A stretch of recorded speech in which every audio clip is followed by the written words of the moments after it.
Alright, I'm on hole number 6 of the Glenmonarch 9-hole cup. I'm in Thursday's practice round, and I will guarantee you it is a practice round. Alright, I haven't played this hole in forever. This is another hole. This hole, if you're playing this hole in one-on-one, when this hole was available in rookie and we used to play it, it was pretty much just a birdie unless you wanted to bring out a big ball. In the upper divisions where it's at right now, I'm sure that people are bringing out bigger balls on this because the coin situation is such that you have to try and go for the eagle, and you have to bring out whatever ball it takes to get it done with whatever win you have. But in rookie, it was a pretty, everybody got birdie, and it was pretty much we're doing this as a formality so we can go to a shootout. The goal here is to try and get up into this area, and I'm going to see if I can get that done without using a 4-power ball. So I'm going to bring a Titan, and we don't have to use a lot of topspin here. If we put on max topspin, this hole number 6, I'm going to put on. We'll have to play this and just kind of see. I'll start off with like maybe 3 topspin and see if that number works, if I can get over.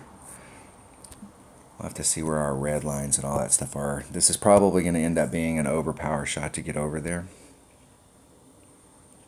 I'm going to use an extra mile. Definitely a guardian is not going to get this done.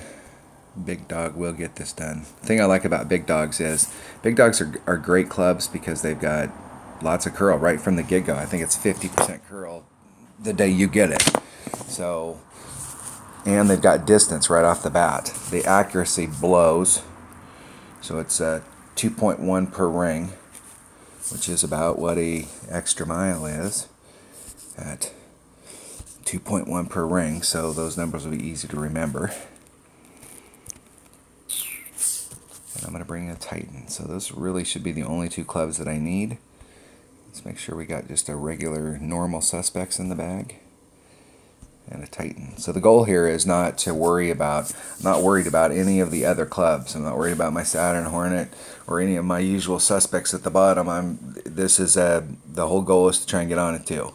So if you can't get on it too, then pretty much anything you have in your bag from where you're at out there is going to work. But the goal is to see what it takes to get on it too.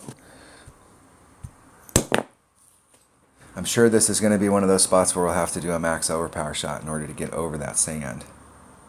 And it'll all be about where your bounces are at.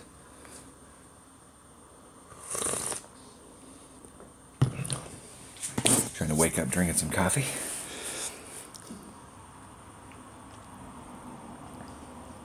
If you have bigger balls in your inventory, this may be one of those holes to bring out a bigger ball.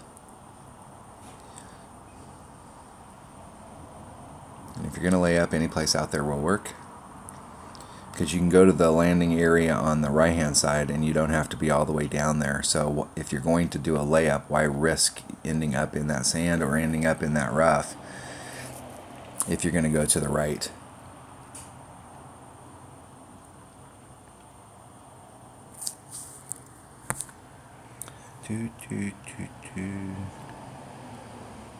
So if I leave the wind in, let's see what it looks like. Let's see what it looks like if I just put a bunch of topspin on it right here. Like, where's that? That bounce is going to go right into the sand.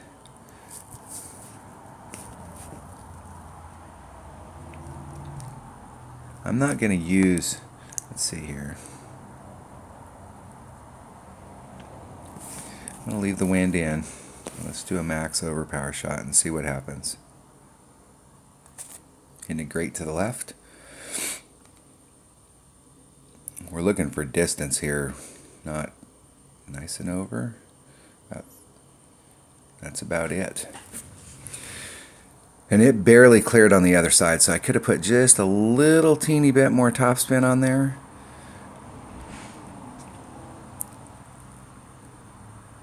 It just barely cleared. I'll have to go back and watch that video. And it's better to hit, on the side that I hit up there to the left.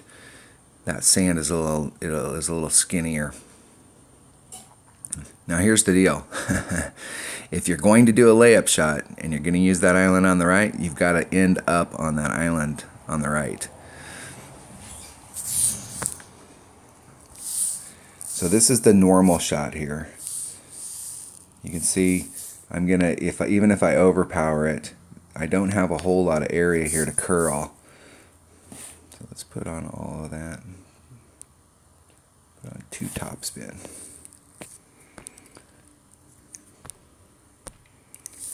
See where I could pick a line here. Let's go back and see if there's an ideal spot where I can see, like here's one. There'd be somewhere in that neighborhood right there. That's if I leave the wind in. Let's see what it looks like.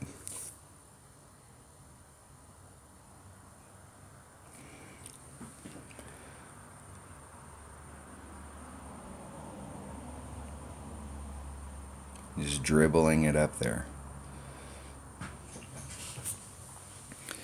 That's what you're looking for right there. This is a weird, that is, if you're trying to get on and get eagle and make it easy on yourself, that's doing that max overpower hook in your second shot, which is, we don't have, I mean, I think maybe there's one other hole out there that's kind of the way to pick up that distance that you're looking for.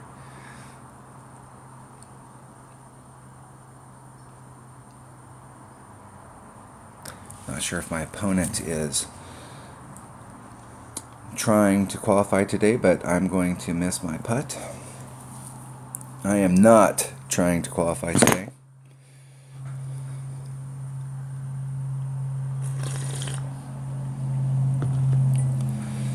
And they laid up, and then they missed the next shot to that fairway area. So if you're going to lay up, it is absolutely critical that you have to hit that fairway area over there. Otherwise, you can't get on. It's just you have lower developed clubs.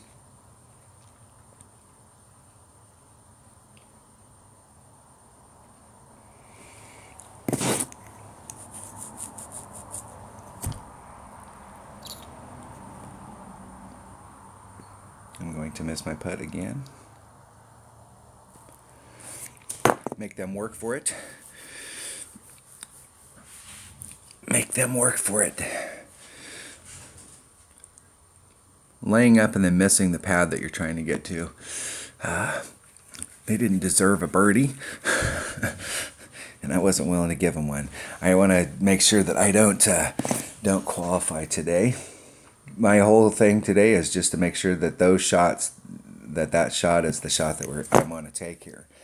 So that second shot's not really going to matter if you can't get over on the first one. There's several of the holes here that are good luck in the tournament. There are several of these holes in here that are they're 2-shot holes, and they're 1 shot at a time. Nothing is going to matter if you can't get over on that drive. And so you have to, the drive shot is just all important to put you in the spot. These par 5s that are in the Glenmonarch, all 3 of them are really tough eagle holes. And this one right here is really tough. So if you don't hit they're 1 shot at a time. If you don't hit your drive shot and get it to the absolute optimal spot, then you pretty much have no shot at eagle. So you can come in with the best of intentions on what's going to happen, but you have to execute on the first shot in order for the second shot to happen. But getting that, let's say you hit your drive and you get in the optimal spot, then you have to be prepared for the next shot, because the next shot is just as hard or just as strange as the first shot. But that's definitely how to get on into. All right, that was hole number 6 of the Glenmonarch 9-hole Cup. Thanks for watching.